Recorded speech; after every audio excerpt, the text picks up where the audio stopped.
माननीय सभापति जी, समय की मर्यादा है, इसलिए मैं सिर्फ 4-5 पॉइंट ही अंकित करना चाहता हूं, नहीं तो ब्रीफ में बता देता। और यहाँ माननीय सांचौर से आने वाले सदस्य अभी जो बात कह रहे थे, कई बात तो इनकी सत्य है, मगर एक बात मैं इसमें आपके समक्ष लाना चाहता हूं कि ये कोई पार्टी का, कांग्रेस का या भाजपा का कार्यकर्ता हो उससे सीमित नहीं है। वहाँ अनेकों लोग ऐसे हैं जिन्होंने मेन लाइन से कनेक्शन ले रखे और पहले से कहते आए, मैं भी कहता आया हूँ, कोई नई बात नहीं है। मैं 2-3 चीज़ें इसमें आपके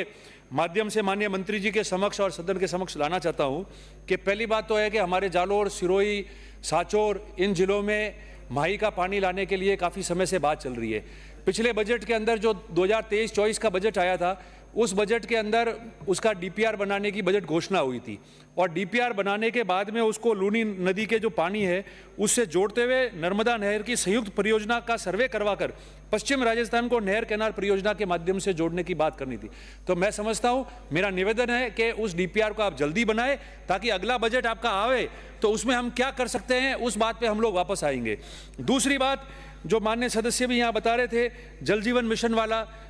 मिशन वाला मैंने पहले भी हाउस में यहाँ कहा था कि वास्तव में पीएचडी की लाइनें तो आपने बंद कर दी, लोगों को पानी मिलना बंद हो गया। ऊपर से आपने जल जीवन के जो काम हुए उनमें लाइनों में फर्क पड़ गया, पाइपों के इंचों में फर्क पड़ गया, ढानियों को बराबर जोड़ा नहीं, ढानियों तक पाइप के कनेक्शन गए नहीं, बूस्टर आपने लगाए नहीं, मेन कैनाल से, मेन पाइपलाइन से उसको अभी तक जोड़ा नहीं है, पानी शुरू नहीं हुआ है, तो लोग पानी कैसे पिएंगे? ये पूरा जो गर्मी का सीजन गया है वो लोगों ने अपने खुद की हिम्मत से पानी पिया है, टैंकर व्यवस्था भी हम शुरू नहीं करा पाए। तो जहां भी जल जीवन मिशन का जो काम चल रहा है, मेहरबानी करके आप उस पर बहुत स्ट्रिक्ट होकर उस काम को कराओ, अन्यथा लोग एक दिन इतने बड़े आंदोलित होंगे कि आपको, सरकार को भी सबसे बड़ी चैलेंज आपके सामने ये आ जाएगी। और तीसरा, उसी से रिलेटेड जो है कि जल जीवन मिशन में आपने कमेटी बना दी गांवों की, उसको प्रशासनिक पावर नहीं, वो किसी का कनेक्शन कटाने कमेटी जाएगी तो गांव वाला आपस में दुश्मनी क्यों लेगा? उसकी वजह से आपका सामाजिक स्वार्थ और गांव का स्वाद भी खत्म हो सकता है। उन कमेटियों के बारे में आप ब्रीफ दे दोगे, इनको क्या पावर है, नहीं है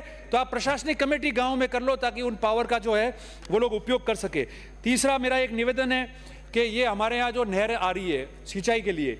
आप पक्की नहर नहीं ला सकते, तो पड़ोस में गुजरात है, वहां भी आपके पार्टी की सरकार है, अभी अध्यक्ष जी होते आसन पे तो उस बात को वो कहते, जब चर्चा हमारी हुई थी कि आप जी सर प्लीज बोलिए, बोलिए, आपका समय। माननीय संसदीय कार्य मंत्री जी बोल रहे हैं तो वो उठते तो मैं बोल नहीं सकता, तो कहेंगे आप सुनते रहो। तो अरे माननीय सिवाना से आने वाले सदस्य, माननीय सभापति जी, मेरा निवेदन ये है कि जिस तरीके से मान्य, मेरा निवेदन यही है, हाँ बिल्कुल आप सही कह रहे हैं, बिल्कुल। तो मेरा आपसे निवेदन यही है कि जहां वहां कच्ची नहर की जो आपने सुजलम सुफलम योजना जो बना रखी है गुजरात के अंदर, वो उसी योजना के तर्ज पे आप कच्ची नहर से हमको भी जो बीनमाल, रेवदर, रानीवाड़ा, इसके इलाकों के भी आप जोड़ देंगे तो काफ़ी काश्तकारों को फायदा होगा। दो अंतिम लास्ट निवेदन है 1-1 मिनट के जो मैं आपके सामने करना चाहता हूं। माननीय मंत्री जी, सभापति जी, आपके माध्यम से माननीय मंत्री जी को कहता हूं कि जल जीवन मिशन तो वैसे ही जो काम चल रहा है हमारे यहाँ वो धूड़ खा रहा है, इतना गलत कार्य हुआ है कि लोग जो है बहुत ज़्यादा परेशान है। और आप जो माननीय सदस्य भी आए वो कह रहे थे,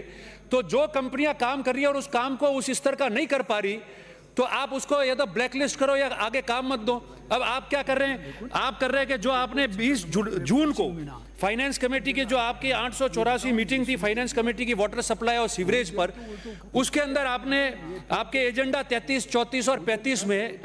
आप डिस्क्वालीफाई करने के कारण देते हैं, उनके अनुभव प्रमाण पत्र के आधार पे कारण देते हैं, उसको डिस्क्वालीफाई करते हैं, वो ठीक है, चलो मामला। पर उसके बाद में आप वापस जब आपकी 22 जुलाई की मीटिंग होती है, उस 22 जुलाई की मीटिंग के अंदर उस पैरा को चेंज करके और ये कहते हैं कि फाइनेंस को भेज देते, तो आप डिस्क्वालीफाई कर रहे हैं और उस डिस्क्वालीफाई को आप अप्रूव कर रहे हो, डिस्क्वालीफाई हुआ है। इसलिए मेरा निवेदन है, सभापति जी 1 मिनट लास्ट में, मेरा निवेदन है कि आप मेहरबानी करके, कृपा करके ऐसा मत करें। श्री चंद जी कृपलानी,